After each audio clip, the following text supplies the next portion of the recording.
Wonderful. నీ ప్రభావంతో ప్రియలో చాలా మార్పు వచ్చింది. ఇప్పుడు ప్రియ క్రమశిక్షణకు మారిపోయింది. Really I'm very happy. నాదే ఉందండి, ప్రియ పట్టుదల గల మనిషి కాబట్టి సాధించింది. కానీ ఆ పట్టుదల కలిగించింది నువ్వు. అందుకే నువ్వంటే అభిమాన పడుతుంది. నిన్ను పెళ్లి చేసుకోవాలనుకుంటోంది. Daddy, yes call for you. Excuse మీ.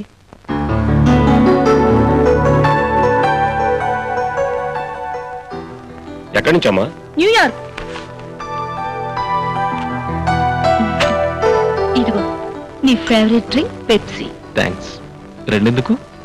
నేను ఉన్నానుగా. ఏయ్, అక్కడ మీ ఫాదర్ ఉన్నారు తెలుసుగా. ఉండని, జీవితాన్ని పంచుకోబోతున్నాం. డ్రింక్ పంచుకుంటే ఏమైంది? సరే.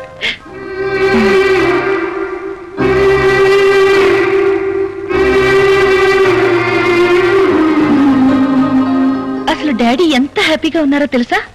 మంచి రోజు చూసి మీ పేరెంట్స్ ని కలిసి పెళ్లి ఫిక్స్ చేయాలనుకుంటున్నారు.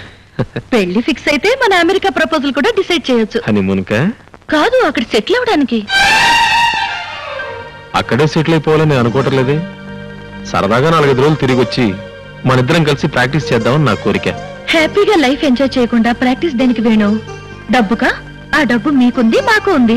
10 మందికి ఉపయోగపడాల్సిన డాక్టర్ అయ్యుండి నువ్వు ఇలా మాట్లాడడం చాలా అవమానం ప్రియా. అవమానం ఏముంది? డాడీ పోరు పడలేక డాక్టర్ కోర్సులో చేరాను. నిన్ను పొందడం కోసం అది పాస్ అయ్యాను.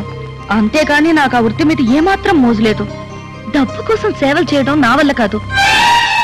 నా భర్తగా ఆ పని నువ్వు చేస్తున్నా నేను భరించలేను. I hate that bloody job. Shut up. వృత్తిని కించపరుస్తూ నువ్వు ఇంకొక మాట మాట్లాడినా నేను భరించలేను.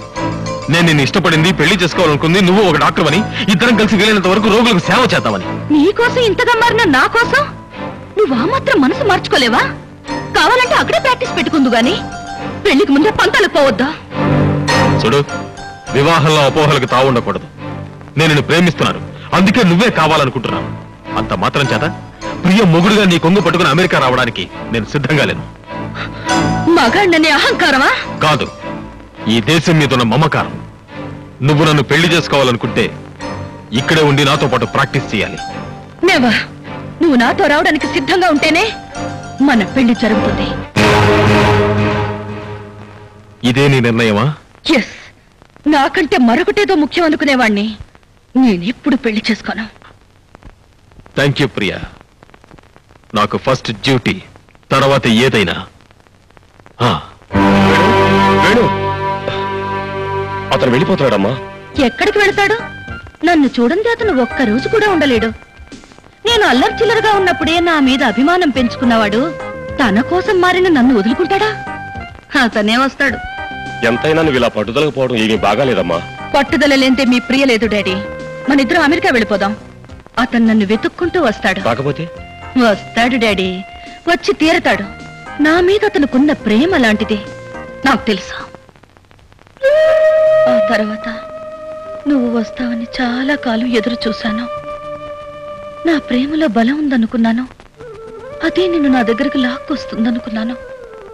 కానీ తెగేదాకా లాగితే ఏ బంధాలు నిలబడవని తెలుసుకుని నేను ఇండియా వచ్చేసరికి నువ్వు మరొకరికి సొంతమైపోయావు. ఇప్పుడు నిన్ను మర్చిపోలేను, ఇంకొకరిని పెళ్లి చేసుకోలేను. నేను ఎవరి కోసం బ్రతకాలి? ఎందుకు బ్రతకాలి? ఇన్ని ప్రశ్నలతో బ్రతకడం కన్నా చావే సరి అయిన సమాధానం అనిపించింది. నేను చచ్చిపోవాలి, నేను చచ్చిపోవాలి. I want to die. I want to die. I want to die. I want to die. Stop it. Priya, please. Priya, I want to die. please. I want to Stop die. it. Priya, control yourself. Priya.